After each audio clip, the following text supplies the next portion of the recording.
നമസ്കാരം. ഷെക്കേന ന്യൂസിന്റെ 4 മണി ചർച്ചയിലേക്ക് എല്ലാ പ്രിയപ്പെട്ട പ്രേക്ഷകർക്കും സ്വാഗതം. അതിഭയാനകമായിട്ടുള്ള ആശങ്ക ജനിപ്പിക്കുന്ന ഒരു സ്ഥിതിവിശേഷം തന്നെയാണ് ഇപ്പോൾ യൂറോപ്പ്, പ്രത്യേകിച്ച് പാശ്ചാത്യ രാജ്യങ്ങൾ അഭിമുഖീകരിച്ചുകൊണ്ടിരിക്കുന്നത്. പ്രത്യേകിച്ച് യൂറോപ്പിലാണ് ആ ഒരു പ്രശ്നം വളരെ രൂക്ഷമായിട്ട് ഇപ്പോൾ സംഭവിച്ചുകൊണ്ടിരിക്കുന്നത്. മറ്റൊന്നുമല്ല, അതിഭീകരമായിട്ടുള്ള കാലാവസ്ഥാ വ്യതിയാനം, തൽഫലമായി സംഭവിച്ചുകൊണ്ടിരിക്കുന്ന തരംഗം, കൊടും ചൂട്, അതിൽ യൂറോപ്പ് അല്ലെങ്കിൽ യൂറോപ്യൻ ജനത വെന്തുരുകുന്ന ഒരു അവസ്ഥയിലേക്കാണ് കാര്യങ്ങൾ പോകുന്നത്. പല രാജ്യങ്ങളിലും മരണനിരക്ക് അല്ലെങ്കിൽ മരണത്തിന്റെ സംഖ്യ ആയിരങ്ങളിലേക്ക് എത്തുന്ന ഒരു രീതിയിലേക്ക് പോയിക്കൊണ്ടിരിക്കുന്നു. ഏറ്റവും ഒടുവിൽ ഈ കാട്ടുതീയും വലിയ രീതിയിലുള്ള ഒരു പ്രതിസന്ധി യൂറോപ്പിനെ ഗ്രസിച്ചിരിക്കുകയാണ്. ആയിരക്കണക്കിന് ആളുകളെയാണ് തൽഫലമായിട്ട് മാറ്റി താമസിപ്പിക്കേണ്ടി വരുന്ന ഒരു സാഹചര്യത്തിലേക്ക് വന്ന് നിൽക്കുന്നത്. എന്തുകൊണ്ടാണ് ഇത്തരത്തിലുള്ള വലിയൊരു പ്രതിസന്ധി യൂറോപ്പിലേക്ക് കടന്നു വരുന്നത്? എന്തുകൊണ്ടാണ് ഇത്തരത്തിൽ ഇങ്ങനെ ചൂട് വർദ്ധിക്കുമ്പോൾ യൂറോപ്യൻ മേഖലയിൽ പ്രത്യേകിച്ച് മരണനിരക്ക് കൂടുന്ന ഒരു അവസ്ഥ? യൂറോപ്പിലെ ജനങ്ങൾക്ക് അത് എന്തുകൊണ്ട് താങ്ങാൻ സാധിക്കുന്നില്ല?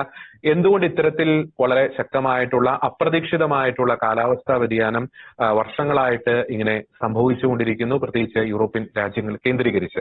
ഈ വിഷയങ്ങളാണ് ഇന്ന് ഷെക്കേന 4 മണി ചർച്ച ചെയ്യാൻ ആഗ്രഹിക്കുന്നത്. ഇന്ന് ഈ ചർച്ചയിൽ നമ്മോടൊപ്പം ചേരുന്നു ജർമ്മനിയിൽ നിന്നും മാധ്യമപ്രവർത്തകൻ ശ്രീ ജോസ് കുമ്പളവേലിൽ, ഒപ്പം തന്നെ വാഷ് ഇൻസ്റ്റിറ്റ്യൂട്ടിന്റെ പ്രൊജക്ട് മാനേജർ ശ്രീ അഖിലേഷ് രമേശ്. അദ്ദേഹം ഈ കാലാവസ്ഥ വ്യതിയാനവുമായി ബന്ധപ്പെട്ട പ്രത്യേകിച്ച് ഈ ജലവിഭവ മേഖലയിൽ എക്സ്പേർട്ട് ആയിട്ടുള്ള വ്യക്തിത്വം കൂടിയാണ്. രണ്ടുപേർക്കും ഈ ചർച്ചയിലേക്ക് സ്വാഗതം.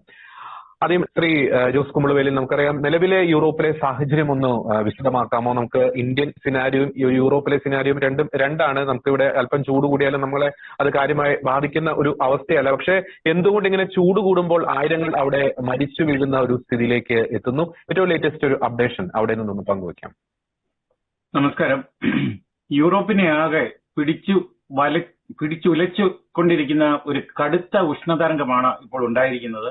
കഴിഞ്ഞ ആഴ്ചകളിലായി ഏതാണ്ട് 42 ഡിഗ്രി സെൽഷ്യസിന് മുകളിൽ താപനില എത്തിയത് തന്നെ ഇവിടെ വലിയ ഭയാശങ്കകൾ മാത്രമല്ല, ഒട്ടേറെ ജീവനുകൾ നഷ്ടപ്പെട്ട ഒരു സാഹചര്യമാണ് ഇപ്പോഴുള്ളത്. ഇതിന്റെ വിശദാംശങ്ങളിലേക്ക് നമ്മൾ പറയുമ്പോൾ, യൂറോപ്പിലെ ഉഷ്ണതരംഗം എന്ന് പറയുന്ന യൂറോപ്പിൽ മാത്രമല്ല, ആഗോള തലത്തിൽ അതൊരു വലിയ പ്രതിസന്ധി സൃഷ്ടിച്ചുകൊണ്ടേ മുന്നേറുന്ന ഒരു കാലഘട്ടം കൂടിയാണിത്. ഇതിനെല്ലാം ഒട്ടനവധി സൈഡുകൾ പോയിന്റുകൾ നമ്മൾ മനസ്സിലാക്കി നമ്മൾ അതിനെപ്പറ്റി പറയുമ്പോൾ, പ്രത്യേകിച്ച് ഞാൻ യൂറോപ്പിൽ താമസിക്കുന്ന ഒരാളെന്ന നിലയിൽ യൂറോപ്പിലെ ചൂടും നമ്മുടെ ഉഷ്ണമേഖലയിലെ ചൂടും, ഗൾഫ് അല്ലെങ്കിൽ നമ്മുടെ ഇന്ത്യ അല്ലെ കേരളം, ഇത് തമ്മിൽ താരതമ്യം ചെയ്യേണ്ട ഒരു കാര്യമുണ്ട്. അതിനു മുമ്പായിട്ട് ഏറ്റവും ജനറലായിട്ട് പറയേണ്ടത്, ജർമ്മനിയിലെ ഈ കഴിഞ്ഞ രണ്ടാഴ്ച വേണ്ട, കഴിഞ്ഞ ഒരാഴ്ചയായിട്ട്, കഴിഞ്ഞ വീക്കെൻഡില് 41.7 ഡിഗ്രി സെൽഷ്യസ് ആണ് ചൂടുണ്ടായത്. ഇത് വറചട്ടിയിൽ കിടക്കുന്ന ഒരു അനുഭവം. അതുപോലെ തന്നെ അത് ഇറ്റലി ചെന്നപ്പം 42 അവിടെ ഇറ്റലിയിലെ മിക്ക സിറ്റികളിലും വാണിംഗ് കൊടുത്തിരുന്നു. ജർമ്മനിയിലും വാണിംഗ് ഉണ്ട്, പക്ഷേ ഭീകരമായ ഒരു താപനില ഉണ്ടാകുമെന്ന് മിക്ക രാജ്യങ്ങളും. സ്പെയിനിലാണെങ്കിൽ ഏറ്റവും ഒടുവിലത്തെ കണക്ക് നോക്കുമ്പോൾ 1200 പേര് കഴിഞ്ഞ ജൂൺ 20 ശേഷം മരിച്ചു എന്നാണ് അവരുടെ ഏറ്റവും ഒടുവിലത്തെ റിപ്പോർട്ടുകൾ പറയുന്നത്. രണ്ടാമത് ഫ്രാൻസില് 1300 കടന്നിരിക്കുകയാണ്. അപ്പൊ ഇതൊക്കെ തന്നെ ഈ ചൂടിൽ നിന്ന് ജീവൻ പിടിച്ചു നിർത്താൻ ശ്രമിക്കുമ്പോഴും മരണത്തിലേക്ക് പോകുന്ന ഒരു കാഴ്ച. എങ്ങനെ മരിക്കുന്നു എന്നുള്ളതാണ്. ഇപ്പം ജർമ്മനിയെ സംബന്ധിച്ചല്ല, യൂറോപ്പിനെ സംബന്ധിച്ച് ഇവിടുത്തെ തണുപ്പിന് പറ്റുന്ന ഒരു രീതിയിലുള്ള നിർമ്മിതികളാണ് ഉണ്ടാക്കിയിരിക്കുന്നത്. അതായത് വീടായാലും മറ്റ് കെട്ടിടങ്ങളായാലും ചൂടിൽ നിന്ന് രക്ഷപ്പെടാനുള്ളതല്ല, തണുപ്പിൽ നിന്ന് രക്ഷപ്പെടാനുള്ളതാണ്. അപ്പൊ ഇത് നോക്കുമ്പോൾ പെട്ടെന്നൊരു ദിവസം ചൂടുണ്ടാകുന്നു, അല്ലെങ്കിൽ നമ്മൾ കഴിഞ്ഞ ആഴ്ചത്തെ കാര്യം പറഞ്ഞതുപോലെ പെട്ടെന്ന് 42 ഡിഗ്രിയിലേക്ക് കടക്കുന്നു. ആളുകൾ എവിടെ പോകും? മിക്കവാറും എല്ലാവരും തന്നെ അപ്പാർട്ട്മെന്റിൽ താമസിക്കുന്നവരാണ്. അവര് ജനൽ 3 4 അല്ലെ അതിലധികമോ ഉള്ള ജനലുകൾ തുറന്നിട്ടാൽ പോലും കാറ്റ് കയറുന്നില്ല. ഇതിനകത്ത് ചൂട് കൊണ്ട് ആൾക്കാർ ചുട്ടു പൊള്ളുകയാണ്. ഒരു വറചട്ടിയിൽ കിടക്കുന്ന ഒരു അനുഭവം. പ്രത്യേകിച്ച് പ്രായമായവര്, ഗർഭിണികള്, രോഗികള്, കുട്ടികള്, ഇവർക്കെല്ലാം തന്നെ ഡീഹൈഡ്രേഷൻ മണിക്കൂറുകൾക്കുള്ളിൽ സംഭവിക്കുന്നു. ഇത് സംഭവിക്കുമ്പോൾ തന്നെ പ്രായമായവർ 60-ന് മുകളിൽ 65-ന് മുകളിൽ ഉള്ള ആളുകൾക്ക് ഹാർട്ട് അറ്റാക്ക് വരാനുള്ള സാഹചര്യം അവിടെ തന്നെ ഉടലെടുക്കുകയാണ്. അപ്പോൾ ഇവർ പുറത്തേക്ക് പോകുമ്പോഴോ പുറത്ത് വന്നു കഴിയുമ്പോൾ നമ്മുടെ തൊലിക്കട്ടിക്ക് ഇച്ചിരി കട്ടി കൂടുതലാണ്. നമ്മൾ തമാശ പറയുമെങ്കിലും അത് നമ്മൾക്ക് ഇപ്പോൾ ഒരു വലിയ അനുഗ്രഹമായിട്ട് തന്നെ നമുക്ക് പറയേണ്ടിയിരിക്കുന്നു. പക്ഷെ യൂറോപ്യൻസിനെ സംബന്ധിച്ച് അവർക്ക് ആ തണുപ്പിന്റെ ഒരു ആധികത എത്രയുണ്ടെന്ന് പറഞ്ഞാലും അവർക്കത് ഓവർകം ചെയ്യാനുള്ള ഒരു മനക്കട്ടിയുണ്ട്. പക്ഷെ ചൂടിലേക്ക് വരുമ്പോൾ അങ്ങനെയല്ല, കാരണം അവർക്കത് പരിചിതമല്ല. ഇപ്പൊ ഈ കഴിഞ്ഞ കാലയളവിൽ കഴിഞ്ഞ 10 അല്ലെ 15 വർഷമായിട്ട് ആഗോളതലത്തിൽ ഈ പറഞ്ഞ പ്രകൃതി അങ്ങോട്ടും ഇങ്ങോട്ടും മാറിക്കൊണ്ടിരിക്കുമ്പോൾ, അതുകൊണ്ടാണല്ലോ ഈ ചൂടിപ്പോൾ യൂറോപ്പിലേക്ക് എത്തിയത്. സഹാറയിൽ നിന്നുള്ള ചൂട് കൊടുങ്കാറ്റ് അല്ലെങ്കിൽ മണൽക്കാറ്റായിട്ട് ഇങ്ങോട്ട് വന്നു കഴിയുമ്പോൾ അത് താങ്ങാൻ മേലാത്ത അവസ്ഥ. ഇതെല്ലാം തന്നെ ഇവിടുത്തെ കാലാവസ്ഥ പറയുമ്പോൾ 6 മാസം ചൂടും 6 മാസം തണുപ്പുമാണ് ഇപ്പോൾ ഉണ്ടായിരിക്കുന്നത്. ഇനിയിപ്പോൾ ഈ 6 മാസത്തെ തണുപ്പ് ചിലപ്പോൾ കൂടുതലായിട്ട് വരാതെ ചൂടാകാനാണ് സാധ്യത. ഏപ്രിൽ കഴിയുമ്പോൾ തന്നെ ഇവിടെ സമ്മറിന്റെ ഒരു പ്രതീതി ഉണ്ടാകുന്നു. മെയ് 15ഓടുകൂടി മിക്കവാറും സമ്മർ ആയിരിക്കുന്നു. ഈ സമ്മർ തുടങ്ങുന്നത് ഇപ്പോൾ 30-ന് മുകളിലുള്ള ഒരു ഡിഗ്രി സെൽഷ്യസ് ആണ്. നേരത്തെ അങ്ങനെയല്ല, ഗ്രാജുവലായിട്ട് ചൂട് മുന്നോട്ട് വന്നു. അത് മാസങ്ങൾ കിടക്കുമ്പോൾ ജൂൺ ജൂലൈ അവസാനം ആകുമ്പോഴത്തേക്ക് അതിന്റെ മാക്സിമം എത്തി, പിന്നെ അത് കുറഞ്ഞുകൊണ്ടേയിരിക്കുന്നത്. ഇതല്ല.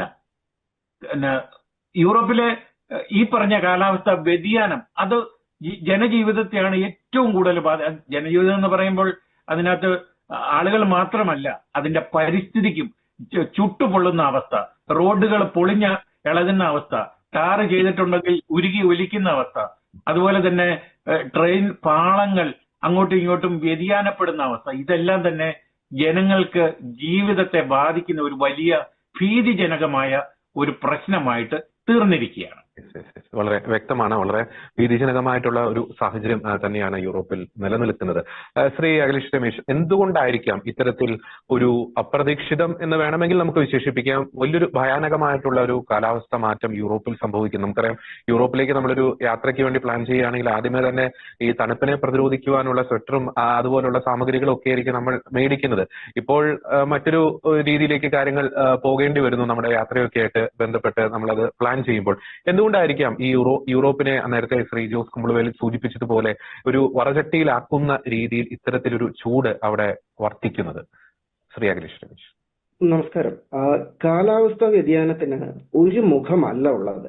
അത് ചില രാജ്യങ്ങളിൽ അതിശക്തമായ ചൂടായും ചിലയിടങ്ങളിൽ വെള്ളപ്പൊക്കമായിട്ടും ചിലയിടങ്ങളിൽ വരൾച്ചയായിട്ടും മറ്റിടങ്ങളിൽ കാട്ടുതീയായിട്ടും ഒക്കെ ഇതിന് ചിലയിടത്ത് കടൽ നിരപ്പ്, നമ്മുടെ കടലിന്റെ വാട്ടർ റൈസിങ് വരുന്നതായിട്ടും ഇങ്ങനെയുള്ള പല മുഖങ്ങളാണ് ഇതിനുള്ളത്. പക്ഷെ ഇതിന്റെ എല്ലാ റീസൺ നോക്കിക്കഴിഞ്ഞാൽ ഒരൊറ്റ റീസൺ ആണ്: ഭൂമിയുടെ താപനില ഉയരുന്നത്.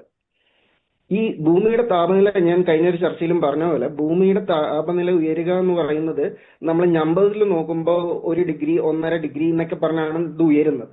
പക്ഷെ നമുക്ക് ഒരു ഭൂമിയെ മനുഷ്യ ശരീരവുമായിട്ട് കണ്ടു കഴിഞ്ഞാൽ മനുഷ്യന് നോർമലി വേണ്ട ടെമ്പറേച്ചർ എന്ന് പറയുന്നത് 37 ഡിഗ്രിയാണ്. അത് 1 ഡിഗ്രി ഉയർന്നു കഴിഞ്ഞാൽ നമ്മൾ പറയും അതൊരു മൈൽഡ് ഫീവർ ആയി. അത് 2 ഡിഗ്രിയിലേക്ക് വരുമ്പോഴത്തേക്കും നമ്മൾ പറയും ആള് സിക്കാണ്, അതായത് ഫീവറിന്റെ ലെവല് കൂടി. അത് 37 നിന്നും 41 എത്തുമ്പോഴത്തേക്കും സംഭവിക്കുന്നതെന്ന് പറയുന്നത് it is A medical emergency. അതാണ് ഇന്നിപ്പോ യൂറോപ്പിൽ സംഭവിച്ചിരിക്കുന്നത്. അതിന് ഉള്ള ഒരു റീസൺ സയന്റിഫിക്കലി പറയുന്നത് ഇവിടെ ഹീറ്റ് ഡോം എന്ന് പറയുന്ന ഒരു പ്രതിഭാസം, അതിനെ വേറെ പല പേരുകളിലും വിളിക്കാറുണ്ട്. ഒമേഗ ബ്ലോക്ക് എന്ന് വിളിക്കാറുണ്ട്, റിസർവെയർ ഓഫ് ഹീറ്റ് എന്ന് വിളിക്കാറുണ്ട്.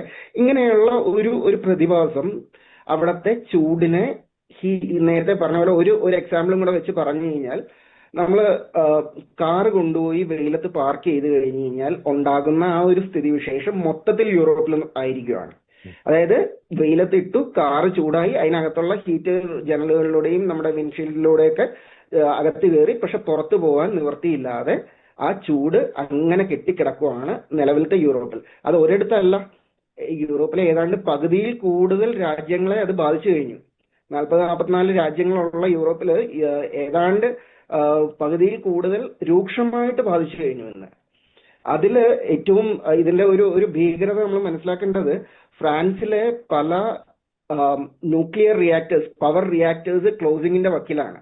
അതിന്റെ റീസൺ എന്താണെന്ന് നമ്മൾ അതിന്റെ പുറകിലേക്ക് ചെന്ന് നോക്കുമ്പോഴാണ് മനസ്സിലാവുന്നത്. ഈ ന്യൂക്ലിയർ റിയാക്ടേഴ്സിൽ നിന്നാണ് ഇലക്ട്രിസിറ്റി ജനറേറ്റ് ചെയ്യുന്നത്. ഈ ജനറേറ്റ് ചെയ്യുന്നതിന് ന്യൂക്ലിയർ റിയാക്ടേഴ്സ് കൂളാക്കാൻ വേണ്ട വെള്ളം എടുക്കുന്നത് അവിടുത്തെ നദിയിൽ നിന്നാണ്. ആ നദിയിലെ വെള്ളം ചൂടാണ്. ആ വെള്ളം വെച്ചിട്ട് നിലവിൽ നമുക്ക് ന്യൂക്ലിയർ റിയാക്ടറിനെ തണുപ്പിക്കാൻ പറ്റില്ല. സോ എന്താ സംഭവിക്കുന്നത്? ഇപ്പം നമുക്ക് നിലവിൽ ഒരു ഫാൻ മാത്രം വേണ്ടെടുത്ത് യൂറോപ്യൻ കൺട്രീസ് പൊതുവെ ഈ പറയുന്ന പോലെ ചൂടിനെ താങ്ങാൻ കപ്പാസിറ്റിയിലല്ല അവരുടെ ഇൻഫ്രാസ്ട്രക്ചേഴ്സ് ഒന്നും തന്നെ അവർ രൂപപ്പെടുത്തിയിരിക്കുന്നത്. അതിന്റെ ആവശ്യം ഉണ്ടായിരുന്നില്ല. അവര് രൂപപ്പെടുത്തിയിരിക്കുന്നത് തണുപ്പിനെ അതിജീവിക്കാൻ വേണ്ടിയിട്ട്. അവരുടെ റോഡുകളാവട്ടെ, റെയിലുകളാവട്ടെ, ബിൽഡിങ്സ് ആവട്ടെ, ഈവൻ മനുഷ്യന്റെ ശരീരം പോലും അവിടെ രൂപപ്പെട്ട് വന്നിരിക്കുന്നത് തണുപ്പിനെ അതിജീവിക്കാൻ വേണ്ടിയിട്ടാണ്. ചൂടിനെ സഹിക്കാനുള്ള ഒരു കപ്പാസിറ്റി ഇന്ത്യക്ക് അത് പറ്റുന്നതെന്ന് വെച്ച് കഴിഞ്ഞാൽ നമുക്കിത് ശീലമുണ്ട്.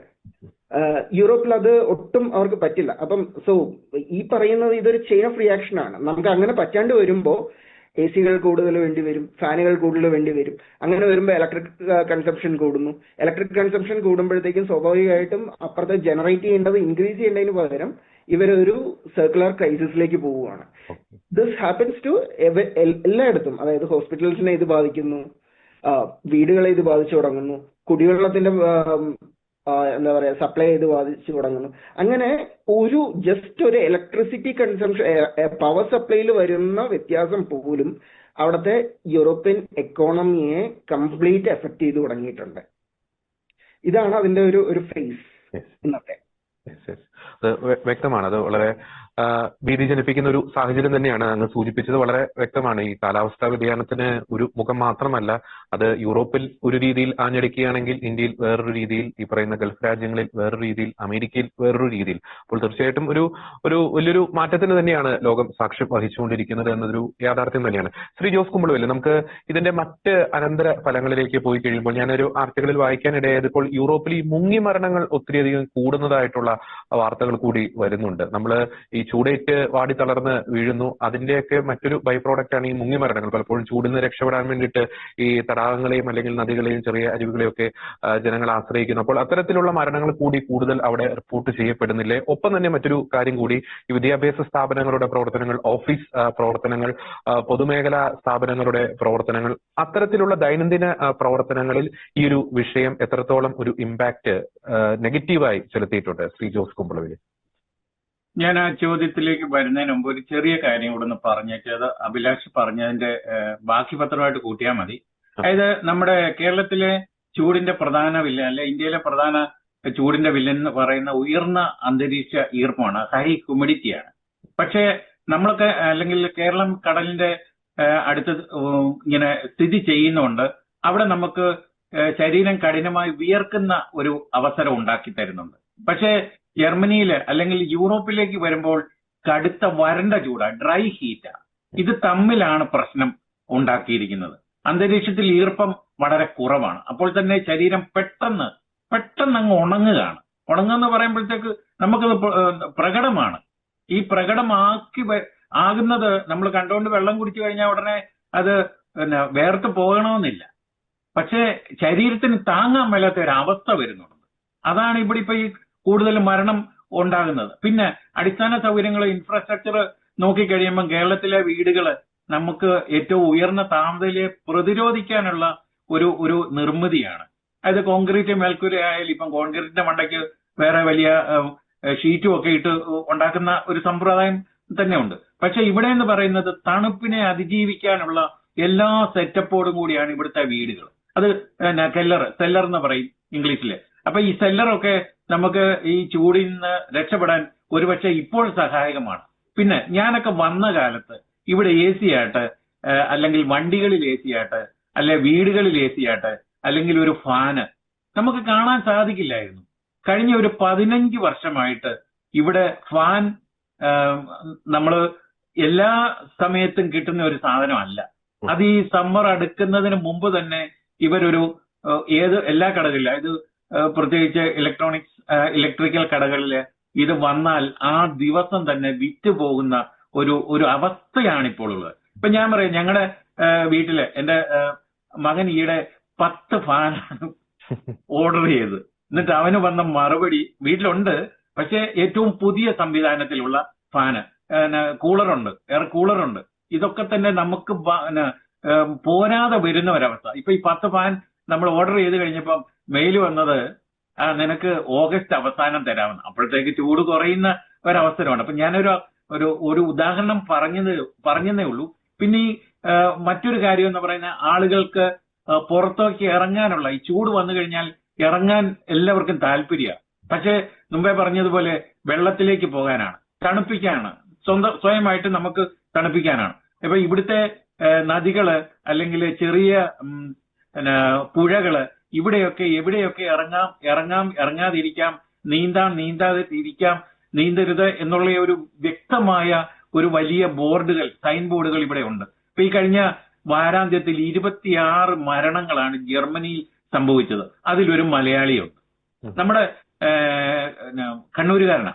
കണ്ണൂരുകാരനാണ്. അവര് 3 പേര് കൂടി തലേ ദിവസം വെള്ളിയാഴ്ച കുളിക്കാൻ പോയി. അത് നെക്കാർ നദിയിലാണ്. ഇവിടെ ഏറ്റവും കൂടുതൽ അടിയൊഴുക്കും ഒഴുക്കുമുള്ള ഒരു വലിയ നദിയാണ് നെക്കാർ നദി. അത് ജർമ്മനിയുടെ ഹൈഡൽബർഗ് ഭാഗത്താണ് ഇത് കടന്നു പോകുന്നത്. അപ്പൊ അവിടെ കുളിക്കാൻ ഇറങ്ങി. വെള്ളിയാഴ്ച പോയിട്ട് കുഴപ്പമൊന്നുമില്ല. ശനിയാഴ്ച 3 പേര് കൂടി വീണ്ടും പോയി. നീന്താൻ അറിയാത്തയാളും വെള്ളത്തിലിറങ്ങി. ആ സമയത്ത് തന്നെ വെള്ളത്തിൽ കൂടെ പോയി. പെട്ടെന്ന് തന്നെ റെസ്ക്യൂവിനെ വിളിച്ചു. റെസ്ക്യൂ സംഘം എത്തി. ജീവൻ ഉണ്ടായിരുന്നെങ്കിലും പ്രാഥമിക ശുശ്രൂഷകൾ കൊടുത്തെങ്കിലും രക്ഷപ്പെട്ടില്ല. ബോഡി ഇപ്പോഴും ഇവിടെ സൂക്ഷിച്ചിട്ടുണ്ട്. മറ്റു നടപടിക്രമങ്ങളിലേക്ക് ഞാൻ ഇടപെട്ട ഒരു ആളാണ്. അപ്പം നടപടിക്രമങ്ങളൊക്കെ വരുന്നതേ ഉള്ളൂ നാട്ടിൽ ബോഡി കൊണ്ടുപോകാനായിട്ട്. അപ്പം ഈ 26 പേര് മരിച്ചത് ഈ ചൂടിൽ നിന്ന് രക്ഷപ്പെടാൻ വേണ്ടി പോയ ഒരു അവസരത്തിലാണെന്ന് ഓർക്കണം. അപ്പോൾ ചൂട് എങ്ങനെ നമുക്ക് താങ്ങാൻ പറ്റാത്ത ഒരു അവസ്ഥയാകുന്നു. അതുപോലെ തന്നെ ഇപ്പം വണ്ടിയിൽ കയറി AC ഇട്ട് കഴിഞ്ഞാൽ ഉടനെ തന്നെ കൂളിംഗ് കിട്ടത്തില്ല. അത് വണ്ടി ചൂട് കയറുമ്പോൾ തന്നെ നമ്മളിപ്പോ ജോലി കഴിഞ്ഞ് പുറത്ത് കിടക്കുന്ന വണ്ടിയിൽ വന്ന് കയറിയാൽ സ്റ്റിയറിംഗിനെ തൊടാൻ മേലാത്ത അവസ്ഥ. നമുക്ക് തൊടാൻ പറ്റില്ല. നമുക്ക് ഇരുമ്പ് ചുട്ടുപഴുത്ത കമ്പിയെ തൊടുന്ന ഒരു സാഹചര്യമാണ്. താക്കോൽ ഇട്ട് കഴിഞ്ഞാൽ താക്കോല് നമ്മുടെ കയ്യിലുള്ളത് കൊണ്ട് താക്കോലിട്ട് വണ്ടി തിരിക്കാം, അല്ലെങ്കിൽ ബട്ടൺ ഞെക്കിയാൽ വണ്ടി സ്റ്റാർട്ടാക്കാം. പക്ഷെ ഇതിലൊന്നും തൊടാൻ പറ്റില്ല. ഒരു 5 മിനിറ്റെങ്കിലും ഈ വണ്ടി ഒന്ന് കൂളി ചെയ്ത് കിട്ടണമെങ്കിൽ അതിൻ്റെതായിട്ടുള്ള സമയം നമ്മൾ കൊടുത്തേ മതിയാകും. 5 മിനിറ്റ് കൊണ്ട് ചിലപ്പം കിട്ടിയെന്ന് ഹൈ ലെവലിലിട്ട്, പക്ഷെ ഇതിനകത്ത് എയർ കയറ്റിയിട്ട് വേണം ഇടാൻ. പെട്ടെന്ന് തന്നെ നമ്മൾ AC ഓണാക്കി വണ്ടിയെ കയറി പെട്ടെന്ന് തന്നെ AC ഓണാക്കി പോയി കഴിഞ്ഞാൽ നമ്മളും അവിടെ ആരോഗ്യ പ്രശ്നങ്ങളുണ്ടാകും. അതുകൊണ്ട് തന്നെ ഇതിനകത്ത് ശുദ്ധവായു കയറ്റിയതിന് ശേഷം ഗ്ലാസ് അടച്ച് എന്നിട്ട് വേണം വണ്ടി ഒന്ന് AC ഇട്ട് വരാൻ. അന്നേരത്തെ സമയം മാറുകയാണ്. ഇതെല്ലാം തന്നെ ഈ ഉഷ്ണതരംഗത്തിന്റെ പ്രശ്നങ്ങളായിട്ട് ഇവിടെ നിലനിൽക്കുമ്പോൾ ഇതിനെ അതിജീവിക്കാനായിട്ടാണ് ഇനിയിപ്പോൾ ജർമ്മനും അല്ലെങ്കിൽ യൂറോപ്യൻ ഗവൺമെന്റ്, യൂറോപ്പിലെ സകല രാജ്യങ്ങളും, അതായത് ഗ്രീസ് ആണെങ്കിൽ അവർക്കൊക്കെ അവർ കടലിന്റെ ഏറ്റവും അടുത്ത് ജീവിക്കുന്ന ആളുകളാണെങ്കിൽ പോലും അവർക്കും ഇത് താങ്ങാൻ മേലാത്ത അവസ്ഥ. അതോടൊപ്പം കാട്ടുതീയുടെ കാര്യം പറയുകയാണെങ്കിൽ ജർമ്മനിയിലാണ്ട് 32% വനപ്രദേശമുണ്ട്. യൂറോപ്പിൽ മൊത്തം പറയുകയാണെങ്കിൽ 40% ഉണ്ട്. ഇതെല്ലാം തന്നെ 6 മാസത്തെ, ഞാൻ പറഞ്ഞില്ല 6 മാസത്തെ കാലാവസ്ഥ, തണുപ്പും ചൂടും. അപ്പൊ ഈ ചൂടിൽ നിന്ന് തളിർത്ത് വരുമ്പോൾ തന്നെ അത് മുളയിലെ നുള്ളുന്ന ഒരവസ്ഥ ഉണ്ടാകുന്നുണ്ട്. ഇപ്പൊ ഞങ്ങളുടെ നാട്ടിലൊരു വാഴ കൊണ്ട് നട്ടിട്ടുണ്ട്. അത് ഇല വന്ന ഉടനെ കരിഞ്ഞ് വെറും ചാമ്പലായില്ലെന്നേ ഉള്ളൂ, കറുത്ത് അത് പോയി കഴിഞ്ഞു. അപ്പൊ ഇവിടുത്തെ ചൂടിന്റെ ഒരു ആധിക്യമാണ് ഇതൊക്കെ സൂചിപ്പിക്കുന്നത്. അപ്പോൾ വനമേഖലയിൽ തീ ഉണ്ടാകുന്നത് എങ്ങനെയാണ്? ആരും തീ ഇടുന്നതല്ല. ഇത് തന്നെത്താൻ ഈ ചൂടിന്റെ ആധിക്യത്തിൽ മരം തന്നെ കത്തിപ്പോകുന്ന ഒരവസ്ഥ. അത് ഏക്കർ കണക്ക്. ജർമ്മനിയിൽ കഴിഞ്ഞ 2 ആഴ്ചകളിലായിട്ട് ബാഡൻ-വുട്ടംബർഗ് സംസ്ഥാനത്തിലെ ഏറ്റവും കൂടുതൽ മരങ്ങളുള്ള ഒരു സംസ്ഥാനമാണ്, വനമേഖലയുള്ള സംസ്ഥാനമാണ്. അവിടെയാണിപ്പോൾ ഏക്കർ കണക്ക് 450-ലധികം ഏക്കർ കണക്ക് കത്തി നശിച്ചത്. ഇതൊക്കെ തന്നെ മനുഷ്യന്റെ ആ ജീവിതത്തെ ഏറ്റവും കൂടുതൽ ബാധിക്കുന്നത്. ഇപ്പം ഒരു വനത്തിന്റെ സൈഡില് നേരത്തെ തന്നെ താമസിക്കുന്നവർ അവിടുന്ന് ഓടിപ്പോകേണ്ട ഗതികേടാണ് ഉണ്ടാക്കിയിരിക്കുന്നത്. ഇതെല്ലാം തന്നെ ആഗോള തലത്തിലുള്ള ഈ പറഞ്ഞ ഉഷ്ണതരംഗത്തിന്റെയും കാലാവസ്ഥാ വ്യതിയാനത്തിന്റെയും ബാക്കി പത്രമായിട്ട് തന്നെ നമ്മൾ കരുതേണ്ടിയിരിക്കുന്നു. വ്യക്തമാണ്. ശ്രീ അഖിലേഷ് രമേശ്, നമുക്കറിയാവുന്നതുപോലെ ഇത്തരത്തിലുള്ള പ്രശ്നങ്ങൾ, ഈ ഉഷ്ണതരംഗം അല്ലെങ്കിൽ കടുത്ത ചൂട്, അത് ഈ കുടിവെള്ള സ്രോതസ്സുകളെ എത്രത്തോളം ഗുരുതരമായിട്ട് ബാധിക്കാനുള്ള സാധ്യതയുണ്ട്? പ്രത്യേകിച്ച് ഈ ജല മലിനീകരണം പോലുള്ള പല വിഷയങ്ങളും സംഭവിക്കാനുള്ള ഒരു സാധ്യതയില്ല. പ്രത്യേകിച്ച് നമുക്കറിയാം യൂറോപ്യൻ രാജ്യങ്ങൾ അത്തരത്തിലുള്ള സാഹചര്യങ്ങളെ നേരിടേണ്ട ഒരു അവസ്ഥ അടുത്ത കാലത്തെങ്ങും വന്നിട്ടില്ല. പക്ഷേ ഈ ഉഷ്ണതരംഗം, കടുത്ത ചൂട്, ഈ കാട്ടുതീ, തലഫലമായിട്ട് ഈ മൃഗങ്ങളും അല്ലെങ്കിൽ പക്ഷികളൊക്കെ ഇങ്ങനെ മരിച്ച് വീഴുന്ന ഒരു അവസ്ഥ, ചത്തു വീഴുന്ന ഒരു അവസ്ഥ, അത് നമ്മുടെ കുടിവെള്ള സ്രോതസ്സുകളെയൊക്കെ എങ്ങനെ ഗുരുതരമായിട്ട് ബാധിക്കാനുള്ള സാധ്യതയുണ്ട്?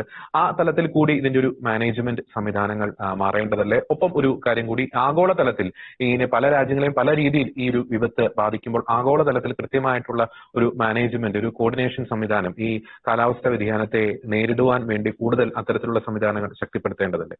ശ്രീ അഖിലേഷ്. തീർച്ചയായും ഇതിനകത്ത് നമ്മൾ വാട്ടർ സ്കേഴ്സിറ്റി എന്ന് പറയുന്നത് it is A direct affected problem. അതായത് ജലക്ഷാമം എന്ന് പറയുന്നത് നമ്മളെ സംബന്ധിച്ച് ക്ലൈമറ്റ് ചേഞ്ചുമായിട്ട് ഡയറക്റ്റ്ലി കോറിലേറ്റ് ചെയ്യുന്ന ഒരു ഇഷ്യൂ ആണ്. എവിടെ അത് ഡ്രോട്ടിന്റെ കേസ് എടുത്താലും, അത് ഫ്ലഡിന്റെ കേസ് എടുത്താലും, ഇനി ഈ പറയുന്ന വേറെ ഏത് ക്ലൈമറ്റ് ഇവന്റിന്റെ കേസ് എടുത്താലും അതിന്റെ ആദ്യമേ ബാധിക്കുന്ന കാര്യം അത് നമ്മുടെ വെള്ളത്തെ തന്നെയാണ്. അത് വെള്ളത്തെ രണ്ട് രീതിയിലാണ്. ഒന്ന്, ജലലഭ്യത കുറയുന്നു.